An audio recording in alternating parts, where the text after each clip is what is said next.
secretaries of agriculture from SAARC countries, director SAARC Agriculture Center, representatives from FAO, participants of the consultative program, ladies and gentlemen.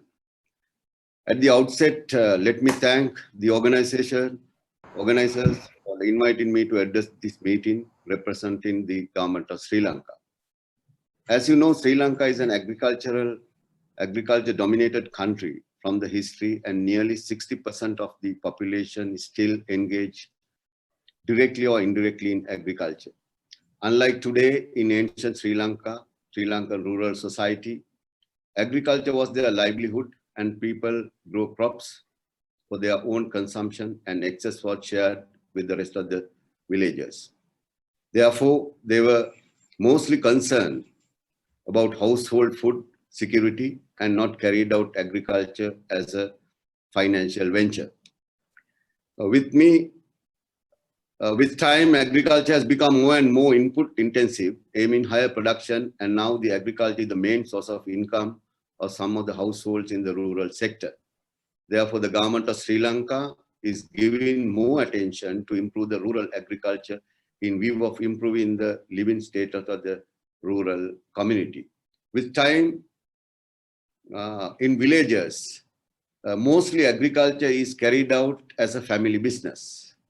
Hence, all the family members are involved in different field operations during the production process.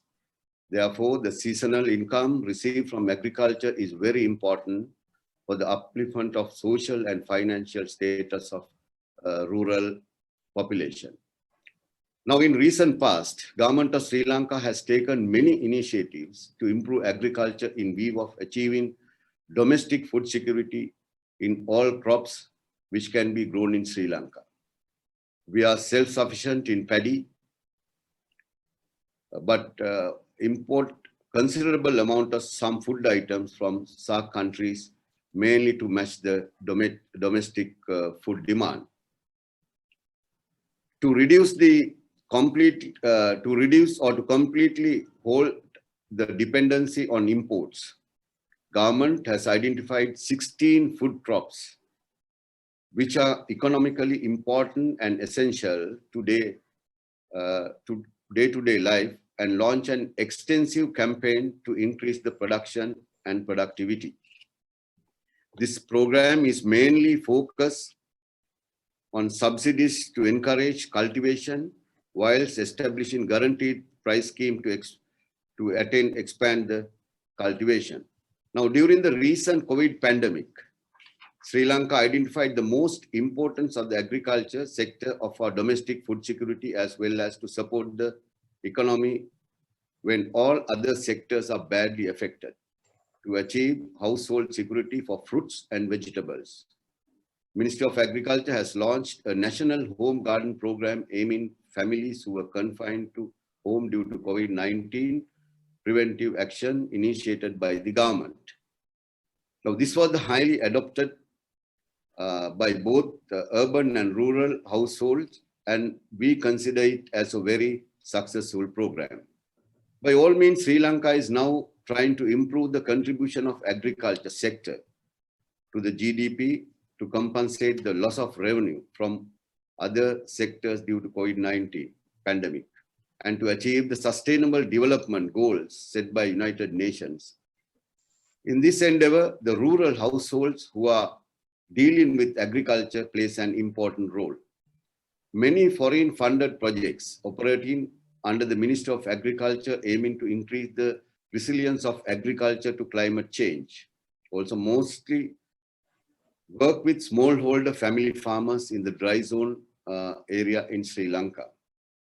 They empower smallholder family farmers to engage in high productive agriculture, farming, crop-based farmer clusters to facilitate input supplies to secure better markets. Now, similarly, many projects operating with the support of UN agencies like FO, WFO also has identified the best way to increase the production and productivity of rural agriculture is strengthening the capacity of smallholder farmers. With these initiatives, I'm happy to say that in Sri Lanka, in line with United Nations decade Family Farming 2019 to 2028, which seeks to place family farming at the center of national public policies and investments. As a SAARC nation, I believe Sri Lanka is marching along in a vigorous path, empowering smallholder households who are engaged in agriculture to achieve food security and to increase the contribution of agriculture to GDP while encouraging commercial agriculture, also looking for export markets. So I congratulate SAARC Center, Asian Farmers Association, FAO Regional Office for Asia and Pacific, and the International Cooperative Alliance Asia and Pacific for organizing this virtual regional consultative meeting in formulating strategies and action plan to strengthen smallholder families, farmers in South Asia, which is a timely need. I believe the consultative meeting will be able to identify workable strategies and actions which can be put into practice in SAARC region to strengthen the smallholder family farmers who are very important in developing the agriculture sector in the region. So thank you all, and I thank the organization and organizers and everybody for having me and giving me an opportunity to speak a few words in this important forum. Thank you very much.